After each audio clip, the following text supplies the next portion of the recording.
এর ভাষায় দেখেন কি বলছেন, ইল্লা সুল্লিতা আলাইহিম আদুওয়াম মিন গায়রিহিম।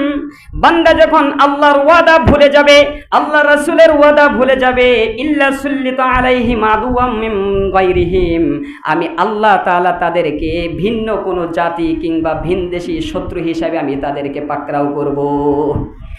ভিন্ন জাতি দ্বারা আপনাদেরকে আল্লাহ তাআলা শাসন করবেন, ভিন্ন জাতি দিয়ে আপনাদের উপর বালা মুসিবত আর জুলুম আর দুর্যোগ দিবেন। এবার আপনি চিন্তা করেন হাদিসের সাথে কি পরিমাণ আপনাদের জিন্দেগির মিল রয়েছে, আল্লাহ ভালো জানেন। এখানেই শেষ নয়, এরপরে বলছেন ফায়াখুযু বা'দা মা ফি আইদিহিম, এই ভিন্ন শত্রুরা তাদের উপর চেপে বসবে।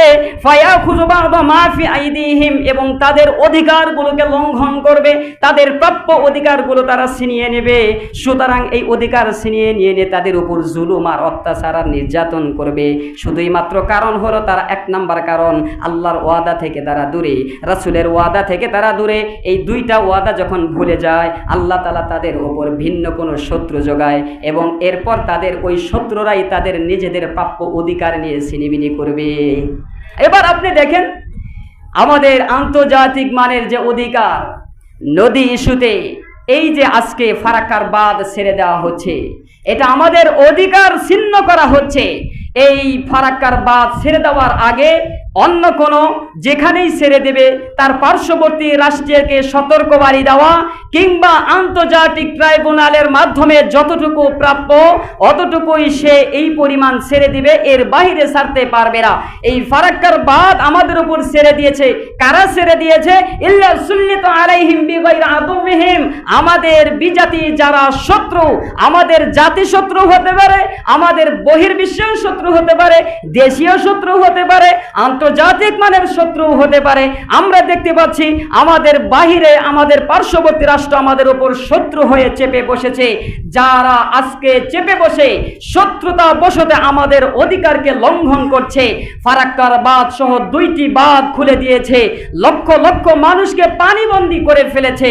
অথচ এই বাঁধ যখন সর্বপ্রথম এদেশ স্বাধীন হয়, এই দেশের বিপক্ষে আমার এই মুসলিম তৌহিদি জনতার সার্বভৌমত্ব স্বাধীনতা রক্ষা করবার জন্য, প্রত্যেকের হক পূর্ণ অধিকার কায়েম করবার জন্য সর্বপ্রথম মাওলানা আব্দুল হামিদ খান ভাসানী এই ফারাক্কার বাঁধ নিয়ে তিনি লং মার্চ করেছিলেন।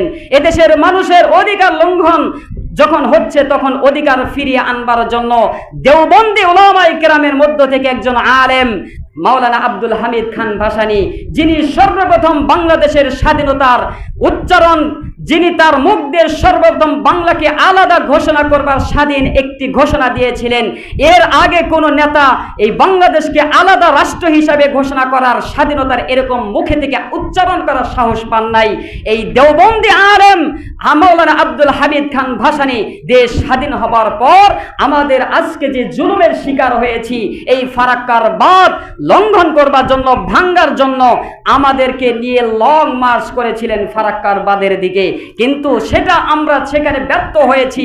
যারই কারণে আজকে 2024 সালে এসে আজকে আমার দেশের পূর্বাঞ্চলে প্রায় 50 লক্ষাধিক মানুষ সেখানে আজকে পানিবন্দী অবস্থায় রয়েছে, জুলুম আর নির্যাতনের শিকার হচ্ছে।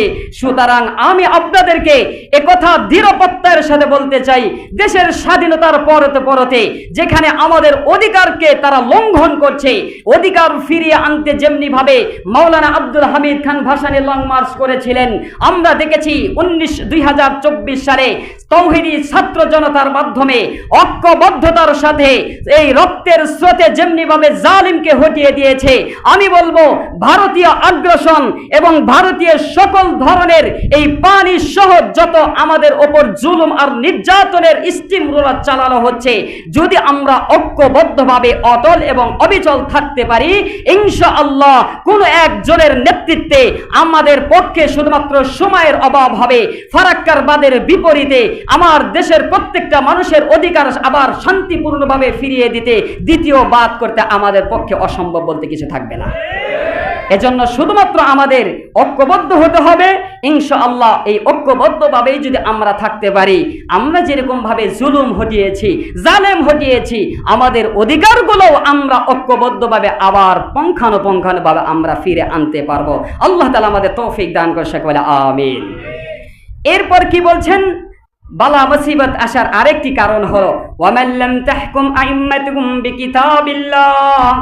দেশ তো স্বাধীন হয়েছে ঠিক আছে, কিন্তু এবার আপনি হাদিসের ভাষা অনুযায়ী আমাদেরকে একটি অভিযোগ কিংবা আমাদের একটি টিপস দিচ্ছেন, সেটা হলো ওয়ামাল্লাম তাহকুম আইম্মাতুকুম বিকিতাবিল্লাহ। কুরআনি বিধান বাস্তবায়ন যদি না হয়, কোরআনের সংবিধান মোতাবেক যদি এই রাষ্ট্রকে পরিচালনা না করা হয়, তাহলে অসংখ্য দুর্যোগ এবং বালা মুসিবত আসতে পারে। মানুষের অধিকার আবার ছিন্ন হয়ে যাবে, মানুষের মুক্ত স্বাধীন হাসি আবার ফুরিয়ে যাবে। ঐক্যবদ্ধ যদি থাকেও ও এর পরেও ওই জাতি জালেমে পরিণত হবে। ওয়ামাল্লাম তাহকুম আইম্মাতিকুম বিকিতাবিল্লাহ। যদি এই স্বাধীন দেশে আল্লাহর জমিনে আল্লাহর কিতাবুল্লাহর বিধান যদি বাস্তবায়ন না করা হয়, তবে আমাদের ওপর আল্লাহ তাআলা দুর্যোগ পাঠাবেন। এজন্য আমরা তো স্বাধীন হয়েছি, আমরা সচেষ্ট, আমরা স্বতঃস্ফূর্তভাবে চেষ্টা করব এই জমিনে যেমনি ভাবে সকল জালেমকে হটিয়ে দিয়ে আমরা স্বাধীন হয়েছি, এই জমিনে ইনশাআল্লাহ দ্বিতীয় কোন জালেম যাতে সৃষ্টি না হয় এবং আল্লাহর পক্ষ থেকে আযাব গজব যাতে না আসে, সেজন্য আমরা যথেষ্ট পরিমাণ চেষ্টা করব আল্লাহর বিধান যাতে পরিপূর্ণ এই 56,000 বর্গ কিলোমিটার আমরা বাস্তবায়ন করি। আল্লাহ তাআলা আমাদের প্রত্যেককে তৌফিক দান করে, সে বলে আমিন। আল্লাহর নবী আরো একটি গুনাহের কথা বলেছেন যে এই ধরনের গুনাহ হলে আমাদের মধ্যে দুর্যোগ এবং বন্যা কবলিত হতে পারে। সেটা কি? সেই